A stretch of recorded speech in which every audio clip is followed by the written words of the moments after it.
content warnings and the written version of these chapters, please check the description below. Today is the first anniversary since I released the first chapter of A Doughnut From Cakeopia. So, to celebrate, I will be reading 2 chapters in one video, Chapter 4 and Chapter 5. We will be starting with Chapter 4, A Trail of Powdered Sugar, which is the 4th chapter of Serving 1 of A Doughnut From Cakeopia. Remember that you can donate to my Cash App to help support me financially, as well as donating to my GoFundMe, which directly helps with my transition. My commissions are also open. I am offering writing services, which include writing short stories, poems, lyrics, etc. If you are interested, please check my email in the description below. Now on to the first of our 2 stories, Chapter 4, A Trail of Powdered Sugar. Unsure of how this girl would free him, or even where she came from, it came as no surprise that SJ didn't have the highest hopes for the situation. The girl was clearly a cake. Her skin was made of sponge, the very same kind as Victoria. This made SJ trust the girl even less. Though unlike Victoria, the girl had kind eyes, one blue and one pink, which intrigued the donut. The girl had long hair made of white icing and covered in small rainbow-coloured sprinkles in the shape of small 5-pointed stars, which rested over her right shoulder. The icing hair held a medium-sized, blue-striped, lit candle just past the forehead, giving the girl a strange unicorn-esque appearance. As SJ really took in the girl, he was taken aback by just how modern her clothes were. She wore a casual white shirt, just a little darker than her hair, under a long cotton cardigan which was orange, blue and pink striped. Her shirt was tucked into her light blue ripped jeans, showcasing her left knee. Her jeans stopped just above her ankles, where there was a small barrier of sponge skin between them and her small light pink boots. Her smile was warm and inviting, and she introduced herself quietly. "I'm Birthday Cake." Birthday Cake took SJ's hand, lifting him off the ground into a stoop. Birthday Cake then, quietly as she could, led SJ away from the frog pond and several feet over to the garden's old stone walls, hoping they were out of sight of the guard, Rock Cake. Once knelt down by the wall, Birthday Cake thought deeply about how to get her new donut friend out of his sticky situation. "How did you know I was here?" SJ asked unexpectedly, causing Birthday Cake to lose her train of thought. "I saw you from a window." She smiled, trying to dedicate as much time to thinking as possible over talking. "You live here?" SJ questioned skeptically, still unsure whether Birthday Cake could really be trusted or not. "Yes." Birthday Cake responded unfazed, and pointed towards the mansion and up to a window on the east side of the first floor, just above what SJ believed to be the small room Victoria had confronted him in on the ground floor. SJ had many questions for Birthday Cake, but he held them back when he heard footsteps close by. Birthday had heard them too, and looked over her shoulder worriedly. The pair caught a glimpse of Rock Cake, who looked down at the ground by her feet for a strangely long period of time. When the guard bent down, she lifted her finger to her eyes, revealing a small amount of powdered sugar.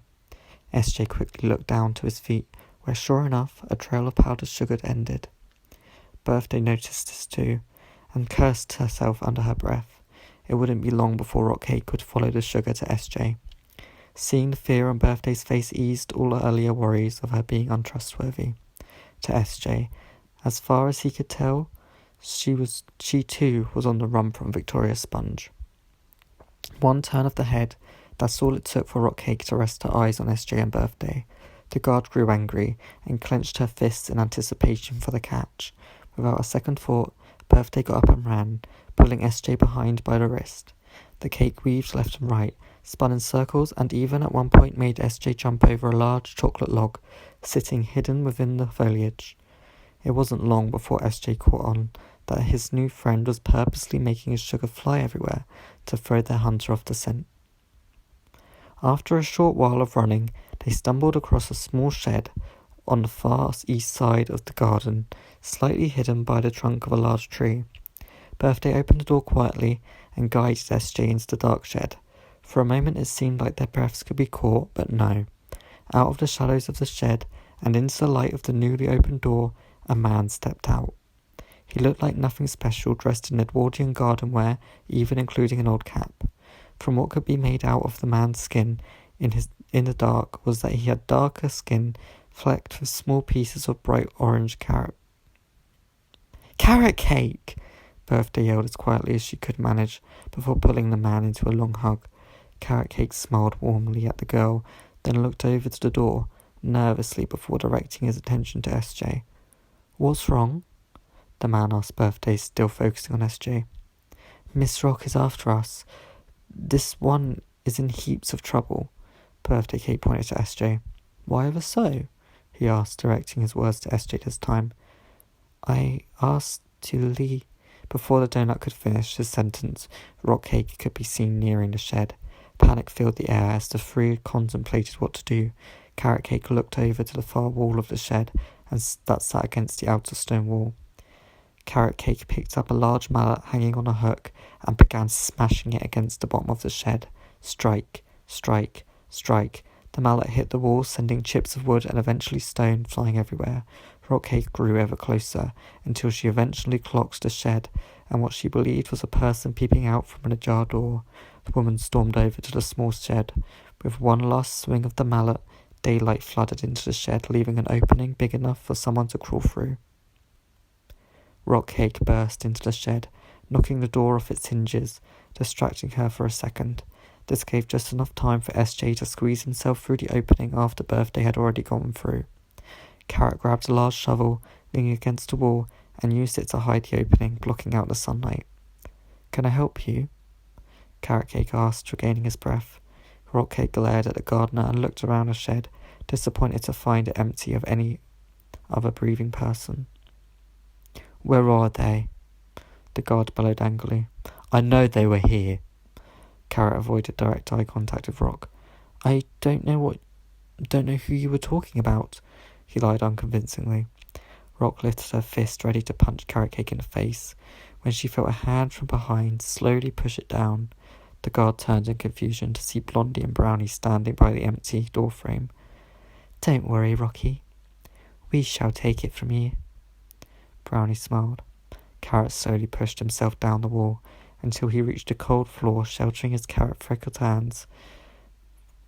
face from the two demons who pushed past Rock and grew nearer and nearer. Birthday Cake looked back nervously at the wall. Do you think he will be okay?" SJ asked with his hands on his knees, out of breath. "No," Birthday said bluntly, turning to look ahead to a large open field. "The girls would have caught him by now. We don't have much time. Come on." Birthday grabbed SJ by the hand, and the man tilted his head back in annoyance, realizing he would yet again have to run. "Who are the girls?" SJ tried speaking in line with every step he ran. "Don't worry about them yet, Doughnut," Birthday said, clearly not out of breath. The pair both represented the effects of sugar. Birthday was energetic, always on a sugar high, whilst SJ appeared to always be on a sugar crash. Most likely because the sugar inside of him was far older than of Birthday's, and also because his Tudor clothes weren't exactly the best for running in. "My name is SJ," SJ responded to Birthday Cake, who smiled, appreciating the simplification of what she could clearly tell was a much longer name. "You can call me Birthday, or Bertha, or Day, or Cakester, or Candlehorned Unicorn, or..."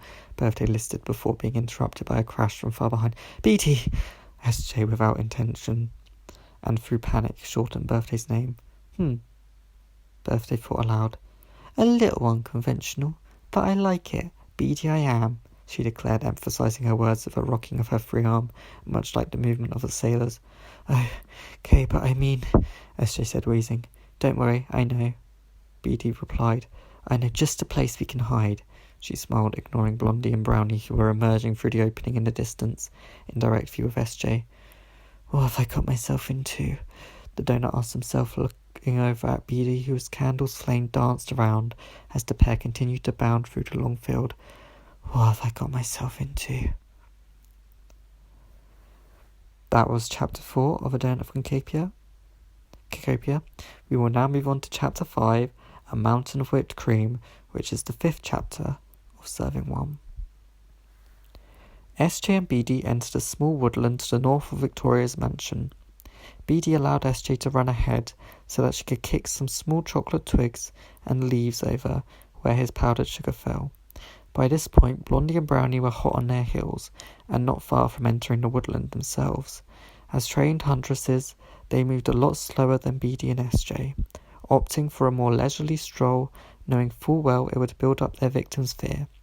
When SJ looked back to BD, he was motioned by her to hide within a hollowed-out log covered in mud and other woodland gunk.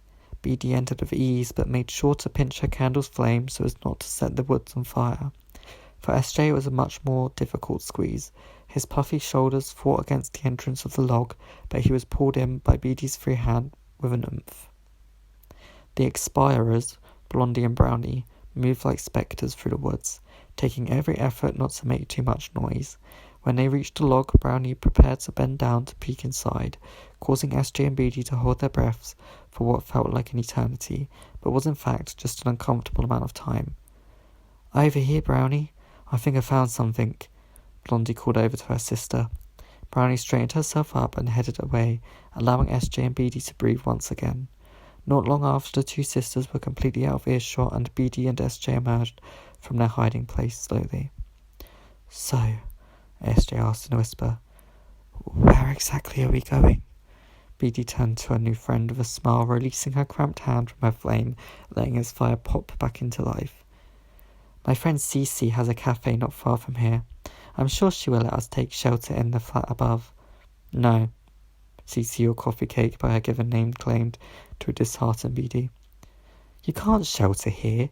If these girls really are as dangerous as you say, I'm not risking it," Coffee finalised as she wiped a glass clean with a rag. BD placed her head between her elbows on the counter and looked up at her friend with puppy dog eyes. Coffee looked down at the large pink and blue eyes and sighed. "Fine. You can stay here until you can think of somewhere else. Go take a seat somewhere over there." The barista motioned over to a room filled with tables that could seat 24 people, but currently only sat 14. BD and SJ took a seat on a table against the right wall, sandwiched between two occupied tables. Moments later, Cece came over with 2 cups of hot chocolate. BD's was topped with a mountain of whipped cream, which she quickly placed between her lips, giving her a moustache. SJ looked at the girl in wonder. He felt now was the perfect time to ask the question that burned inside him since they met back in the garden. "So, why do you live in the mansion?" he asked, placing both hands either side of his mug. BD looked up from her hot chocolate, nervously wiping the cream from her mouth with the back of her hand. "Victoria is my mother," she announced quietly, almost ashamed. SJ's eyes widened and shocked. "Your mother?" he asked, trying to wrap his mind around the concept. What's a mother?" This question startled BD. She had expected SJ to ask how, not what. "You don't know what a mother is?" BD asked, making sure she understood what was being said. "I've never had one," SJ admitted. "I didn't think anyone had them, if I'm being completely honest."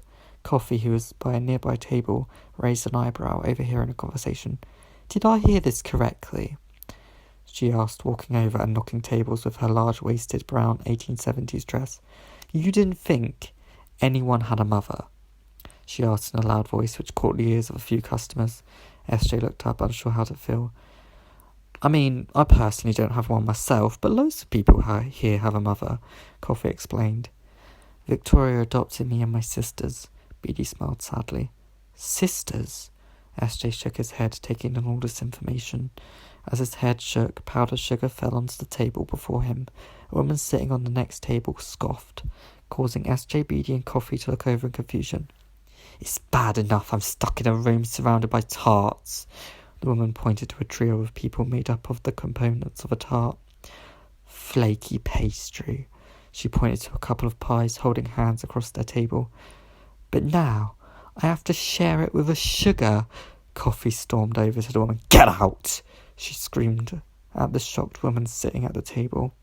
The woman was made out of meringue, making her already as white as snow, but somehow she looked even paler. My word. It's bad enough our leader is one of them. They don't need to be defended. It's disgusting. Throwing sugar all over the place. Meringue stood out of her chair and headed towards the door. I mean it. I'm not coming back if I leave through this here door. She pointed to the door, trying to get the attention of Coffee. Good, Coffee responded as Meringue stormed out. A while after Meringue had left, Beatty and SJ were sitting in silence, thinking of ideas of where they could go. SJ suggested they hide in his home until he were able to flee the city.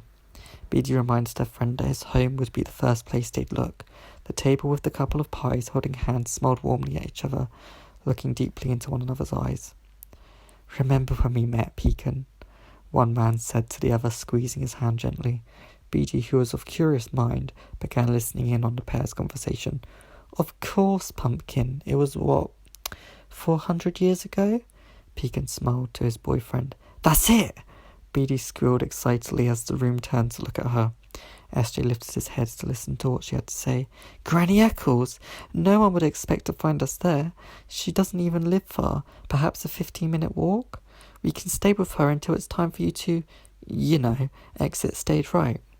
By this point, most people had stopped listening. Coffee continued with her work. The pies rolled their eyes and continued discussing their love life, and the tarts across the room continued whatever it was they were doing. Who's Granny Eccles?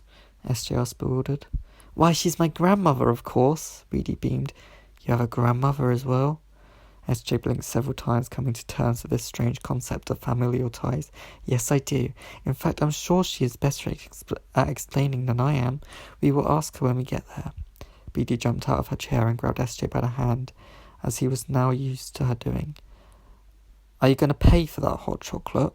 Coffee shouted to the pair, hands on her waist. Beatty turned awkwardly, smiling. Of course. SJ, pay the nice woman. She nudged her friend. SJ shook his head in surprise. Me? He placed his hand to his chest. You're the one who lives in a mansion. Beatty continued by laughing through her teeth. Yes, but I don't have any pockets. She talked through the side of her mouth. What are you talking about? Your jeans have pockets. I can see them, SJ pointed out. They're just for display. They're actually sewn shut.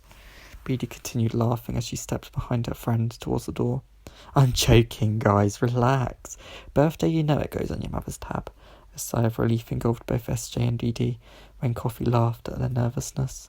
Beatty blushed a little in her spongy cheeks. So, not only is it free, but Victoria has to pay for it? SJ laughed, opening the door as the pair left. Yep, good old Mother Dearest is good for something. I can't believe I was kicked out for speaking the truth, Meringue complained to herself as she walked closely to the woods on her way home. I mean, really, donuts ought to be expired for the amount of mess they create. Blondie and Brownie stepped out from the woods and walked behind Meringue for a few paces before jumping her. What's this about a donut? Blondie snarled, holding a blade to Meringue's throat and causing a small piece of dried sugar to break off and fall to the floor. Meringue gulped, unsure how to escape the situation. He was in the cafe. I know no more. Blondie freed the woman from her knife, causing her to gasp for air. Brownie jerked her head in the direction of the cafe. Someone in there is bound to know where the little jammy boy is. She laughed to her sister. Yes, and our pain of a sister birthday. When Mother finds out of her involvement, she won't be happy. The pair cackled with each other as Meringue watched in on shock. Do you need any more help, ladies? She asked, faking enthusiasm. Brownie turned to look at the woman, smiling and bouncing on her feet awkwardly. Oh no, Madame Meringue. That is all. Brownie laughed as Blondie turned sharply, throwing her knife. Meh. Brownie shrugged. I was never a huge Meringue fan anyway. Too powdery for me. The sisters walked towards the cafe as Meringue crumbled into dust, before bursting out of existence.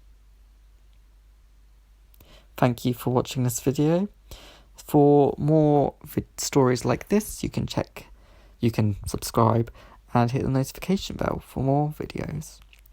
On Saturday. On Tuesday, I will be releasing the 7th chapter of this story.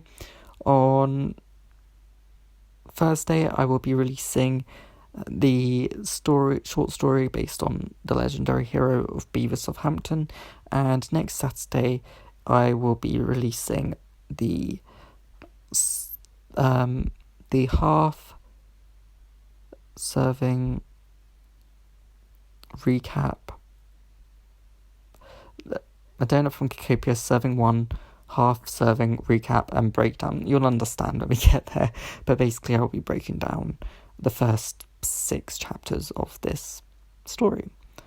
So thank you so much for subscribing, donating, watching, liking, everything you do, and I will see you all in the next video. Bye!